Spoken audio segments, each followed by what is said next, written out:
La population malgache ne consomme que 5,7 kg de poissons par personne et par an. Pour atteindre les recommandations de consommation de poissons de la FAO, qui sont de 10 kg par personne et par an, et faire face aux besoins d'une population croissante, la quantité des poissons issus de la pêche et de la pisciculture doit quadrupler d'ici 20 ans. Abdra Pisciculture Paysanne est une ONG française créée en 1996 dans le but de promouvoir et développer une pisciculture paysanne durable. Dans les zones où elle intervient, l'Abdra soutient le développement d'une pisciculture commerciale intégrée aux exploitations familiales. Le producteur a recours au travail familial et aux ressources de l'exploitation pour produire du poisson qui génère des revenus monétaires. La production se fait en rizière ou en étang dans des conditions favorisant l'autonomie des paysans. L'Abdra intervient en Afrique et en Asie. Depuis 2004, elle travaille à Madagascar où elle est aujourd'hui présente dans 6 régions, sur les Hautes-Terres, Analamang, Itas, Vakanakarach, Amurunmani et Otmatiach, et sur la côte Est, Atsnanan. Sur le terrain, la mise en œuvre des activités proposées par l'Abdra repose sur des animateurs conseillers piscicoles, dits ACP. Ils ont vocation à être à la fois des techniciens, des animateurs et des catalyseurs du développement local de l'activité piscicole.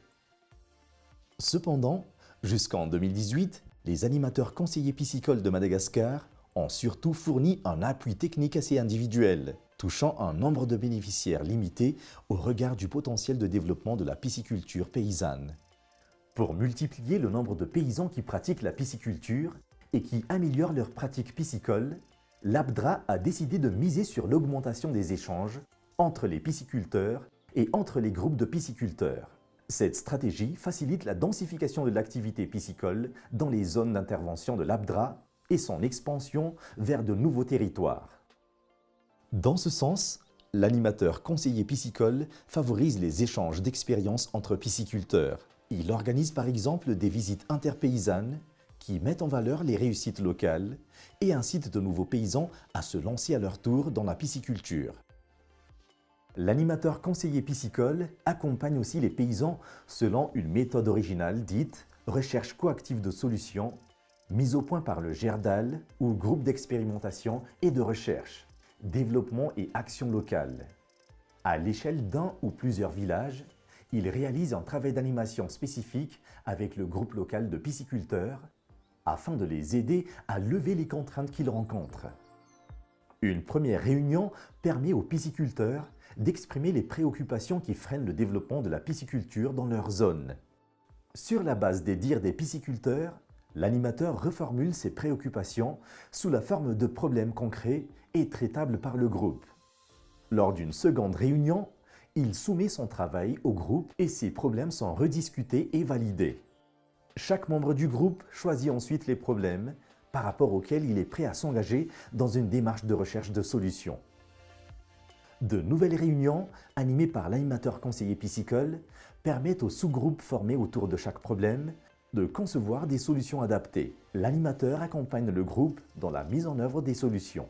À travers cette démarche, l'Abdra place les paysans comme premiers responsables et acteurs de la résolution de leurs problèmes. Par exemple, des réunions de recherche coactive de solutions ont été menées dans la zone de Soavne, dans la région Vakanakarach, avec un groupe local constitué de pisciculteurs en activité et de paysans ne parvenant pas à se lancer en pisciculture. Les participants aux réunions ont identifié les risques d'inondation en période de pluie comme principal blocage de leur activité piscicole. Le groupe s'est organisé pour creuser un canal d'évacuation de 250 mètres et a pris contact avec une structure d'appui pour effectuer du reboisement dans la zone afin d'éviter l'érosion et l'envasement du dit canal. Ils ont aussi réuni collectivement des matériaux et ont construit un pont-canal pour améliorer la circulation de l'eau dans les rizières. Ces solutions ont été mises en œuvre avec leurs propres moyens, avec l'appui régulier de l'ACP, et ont permis à un plus grand nombre de paysans d'élever des poissons dans la zone. Cette approche permet finalement d'augmenter le nombre de pisciculteurs et la production de poissons, ce qui contribue à améliorer durablement les revenus des ménages ruraux malagasy et leur sécurité alimentaire.